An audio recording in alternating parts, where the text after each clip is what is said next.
Did you expect? Because sometimes they tell us in church all the time, prepare for what you pray for, and you're like, yeah, okay, great. But it's always a balance. I don't want to get ahead of myself, but at the same time, I want to expect big things. Yeah. Number one on iTunes. Yeah. Then the number one on the Billboard 200, as well as the gospel.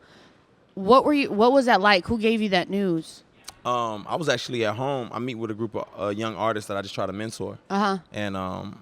And I was at home with them, and they were all geeked up and excited because they were looking at it online. I was like, yo, man, I'm trying to, give y'all some wisdom, and y'all... and you're on your phone messing around. You know what I mean? What's going on, man? But it was kind of a surreal moment, you know what I mean? It was kind of, anticlimactic because, it was all this, build up, what, and then...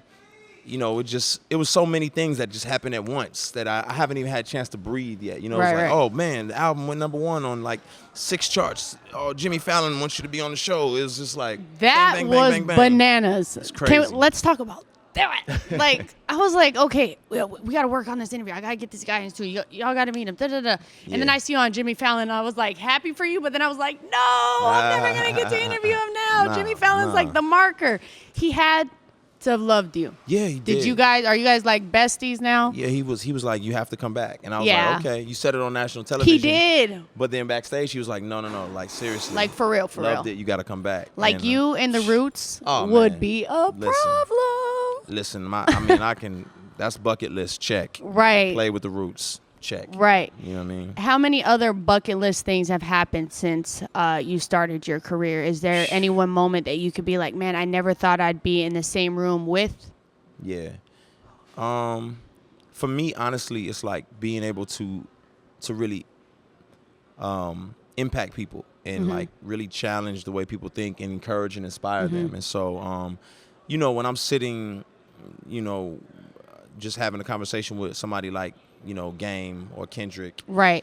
And they're inspired or challenged, that's man, you know what I mean? It's encouraging to me, not just because, I'm challenging somebody with a big name or anything like that, but it's just because these are influential people. Absolutely. And a lot of people listen to them. And so just to be able to help them in their journey as they're influencing tons of people is a blessing to me. Yeah. I was wondering about that because I feel like I've been in entertainment since I was 19, and I'll be 30 soon.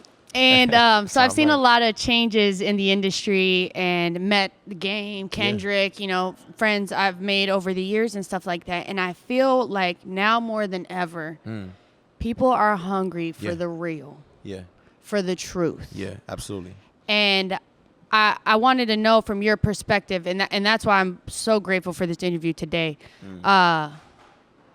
how you feel about that. Is that what you've noticed? Is that just me? Is that something all the messengers are feeling?